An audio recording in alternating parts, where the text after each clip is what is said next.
자, 그럼 마지막으로 네네. 그 국힘 이야기 좀 해보죠. 예. 예, 그 윤석열 후보가 이 경선 과정에서 여러 차례 이렇게 이 사자되고 나서는 12차례인가요? TV 토론을 이렇게 벌렸는데. 예, 12번. 우리가 초기에 경선 때 그 윤석열 후보는 그 TV 토론이 가장 알뜰레스 거니까다.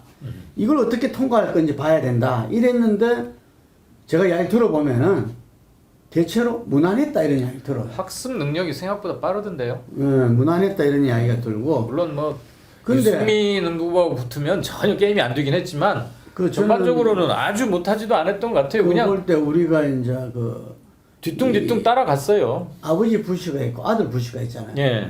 그러니까 아들 부시가 고우랑 TV 토론을 할 때 완전히 이거는 뭐 작살나게 깨졌죠. 깨졌는데도 워낙 기대치가 낮다 보니까 예, 저 마약이나 하고 막 이렇게 돌아다니는 친구가 뭘 국정에 대해서 자기 TV 토론 하겠냐.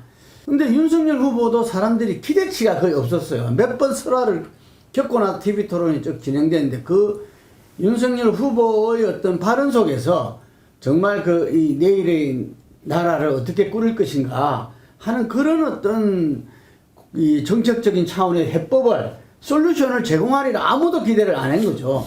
그러다 보니까 윤석열 후보가 말하자면 그냥 이 적당히 넘어가는 이게 웃으면서 그런 부분에 대해서 사람들이 어떻게 말하면은 좀 귀엽게 봐줬다. 제가 이제 보수 쪽 그 정치인과 그 유권자들을 이렇게 이야기 들어보면은 예. 이 기분 나쁘게 보는 사람이 없어. 오히려 안타까워하고 조금만 더 훈련했으면 좋았을, 학습했으면 좋았을 건데 이런 이야기도 하고. 그래서 어쩌면 말하면 상당히 우호적인 분위기 속에서 상당히가 아니고 대단히 우호적이어야 그렇게 보아지는 거 아닙니까? 결과적으로도 그렇게 났잖아요. 당심에서. 예.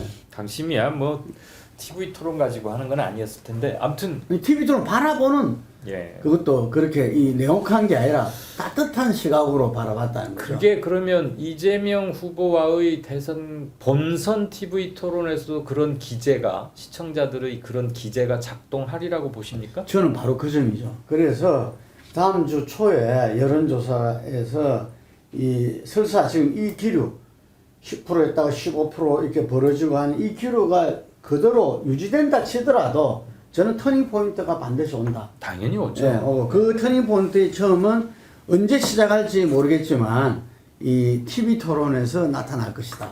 그건 이제 알다시피 그 양자 대결을 선호할 겁니다. 방송국에서는 예, 양자 대결을 선호할 건데 그 양자 대결에서는 사실상 그 본인이 우호적으로 바라봤던 그 이 당심에 있는 분들이 아니라 지금 젊은 층과 중도층들은 아까도 우리 이 소장이 이야기하신 대로 부동표가 상당히 많아요. 예. 40에서 많은데 60%까지 있단 말이죠.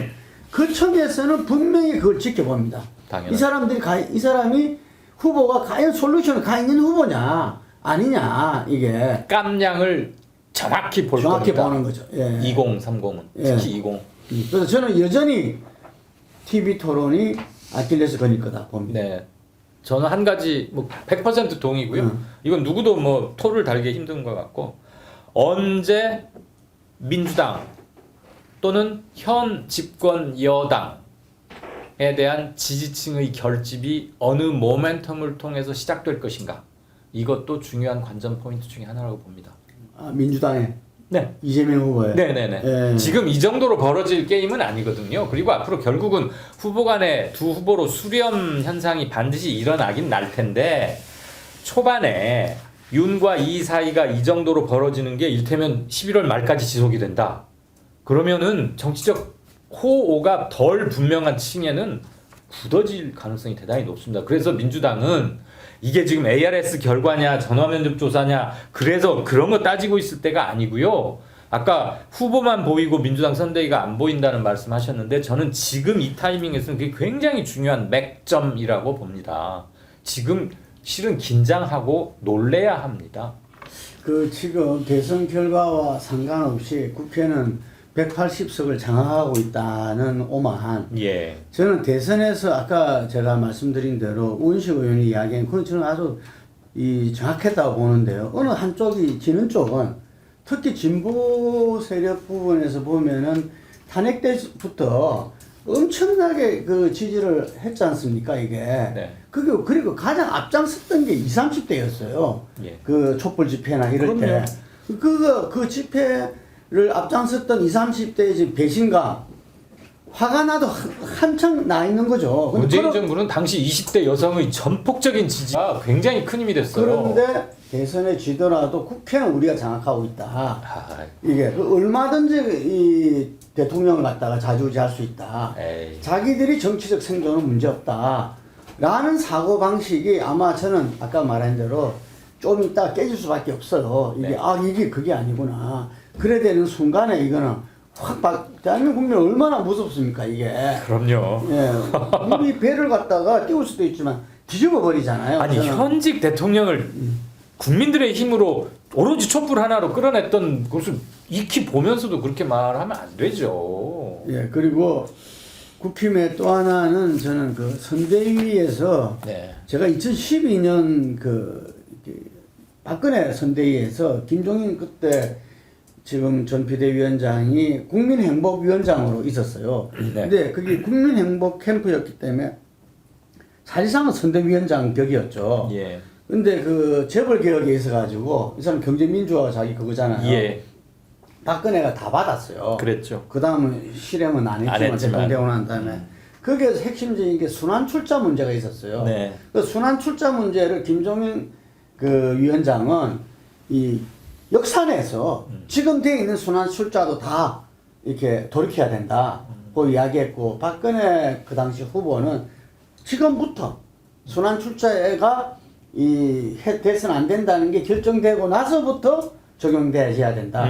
이게 충돌했거든요. 소급하다 소급 여부를 두고 전면으로. 그렇죠. 예. 충돌했는데 바로 이 박근혜 그 후보가 충돌이 이렇게 드러난 순간에 네. 집에 가버렸어요. 후보가 김종인 위원장이 후보가 왜 집에 가겠어? 행복위원장이 예, 나 일 못하겠다. 하고 가서 그래서 거의 그 며칠간 다음에는 집거. 치과하고 뭐 그 다음부터 흐지부지 돼 버린 거죠. 왜냐하면 자기가 이제 이미 정책 그 시간은 다 지나가 버렸기 때문에 이게 그랬었는데 저는 박근혜한테도 그렇게 했던 사람이거든요. 박근혜 예. 그 무시무시한 그 박정희 시대를 겪고 레이저박. 그 했는데 윤석열은 어째 말하면은 그 자기가 볼 때는 그 하루 강아지 아니겠습니까? 네, 그렇기 네. 때문에 얼마든지 저는 그 개연성은 있다고 보여지고 예. 그렇지만 윤석열 후보도 보통 사람이 아니거든요. 이게 대장으로서는 대장의 리더십이 일찍부터 이렇게 키워온 사람이기 때문에 자기 원칙은 그대로 고수하리라 봐요, 이게. 그래서 지금 요 선대위가 이준석 당대표랑 하는 이게 이 연대돼서 3자 연대된 이 선대위가 어떻게 구성되고 실제로 어떻게 운영되는가. 저는 이 점이 상당히 아주 관심거리입니다. 이게 관심거리이자 김종인 위원장한테 정권을 안 줬을 때 또 정권을 줬다 하더라도 중간에 한 번쯤은 사단이 나지 않겠나. 이렇게 보여진다는 거죠. 그러면 그냥 yes or no로 여쭤보는 게 제일 좋을 것 같네요. 김종인 전 비대위원장은 국힘 선대위의 총괄 선대위원장, 원톱 선대위원장으로 온다, 안 온다? 온다. 온다. 네. 전권을 달라. 실질적인 그 말인데 윤석열이 준다, 안 준다? 전권을 김 위원장에게. 주죠. 주긴 준다. 주긴 주죠. 그럼 언제 한번 마찰이 확 겉으로 드러날 것 같습니까? 그 실질적인 그 운영과 그 다음에 지금 정책 공약에서 이 국힘분들 많은 분들이 경제민주화는 이미 지나간 거다. 그런데 이거는 선도가 떨어진다. 그렇죠. 이거를 또 다시 제기할 겁니다. 이게 김 위원장이. 예. 그렇기 때문에 그 부분에서 마찰은 불가피하다. 이렇게 봐지고 지금 이 윤석열 후보가 그러잖아요. 종부세가 지금 이제 그 공시지가 9억에서 11억 되면서 그게 1가구 1주택은 1.7%밖에 해당이 안 된대요. 예. 근데 그 1.7%를 대상으로 해서 종부세를 재산세로 뭐 이렇게 환원한다든지 뭐 전면 재검토하자 그랬잖아요. 재검토하고 뭐 종부세 그걸 없도록 한다든지 이게 그 주변에 있는 친구들이 이게 1.7%로 지금 지난번에 조정해 줄였습니다. 알아요. 예. 이걸 알았다면 과연 그 말을 했을 거냐. 그러니까 득보다 실이 훨씬 많은 정책 제안 아닙니까? 근데 그거를 왜 했냐 이제. 강남에서는 제가 그 선거를 치러 가서 하는데 그러니까 극소수 강남 몇 사람만 강남에서는 종부세 때 난리 났었어요. 그게요. 2주택 이상 다주택자들에게만 해당되는 거예요. 그러니까 지금 이제 근데 그 강남에서는 대부분 2주택자가 많거든요. 그러면 강남 구청장 선거를 나가면 되지. 종부세로 선거를 그 이전에 그 국경 선거도 치르고 했었는데 저는 윤석열 후보가 그 연장선상이 있다는 거 깜짝 놀랐는데. 그러니까 강남 구청장 나가려면 그 말 해야 되겠죠. 나는 자기가 그 말을 번복하지 않을 거라 봐요. 이 사람은. 신념이다.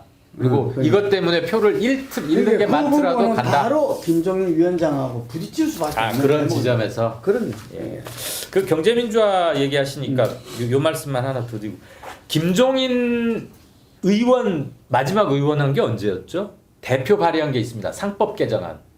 그 상법 개정안은 지난 19대 18대에도 있었고 19대에도 있었어요. 예. 근데 이거 결국은 계류만 하고 안 됐어요. 네. 근데 여기에 굉장히 중요한 것들이 실은 많이 담겨 있고 그렇다고요. 이거 네. 대표 발의하고 이끈 사람이 김종인 당시 비례대표 의원이었어요. 여기로부터 출발을 하죠. 김종인 표 경제 민주화라는 그러니까. 게. 그렇지만 계속 구호에만 그쳤지만. 자, 알겠습니다. 오늘 그 여론조사를 통해서 다음 주 여론조사가 지금 초반 대선에 있어서 이제 본선에서 초반 기세를 갖다 정확하게 이 가늠하는 어떤 결과, 이 여론조사 결과 나오리라 이렇게 보고, 그리고 이재명 캠프가 지금 이제 원팀이지만 실제로 중요한 것이 빠져 있는, 그러면서 이재명 후보의 본래의 어떤 미래 이미지 추진력을 갖다가 발휘할 수 있도록 돼야 되지 않나. 그리고 국힘에서 윤석열 후보는 김종인 위원장과의 어떤 측면에서는 노선상의, 철학상의 어떤 큰 차이, 이 차이를 극복할 수 있을 건가 주목된다. 안해하셨습니다. 오늘 여기까지 하겠습니다. 감사합니다.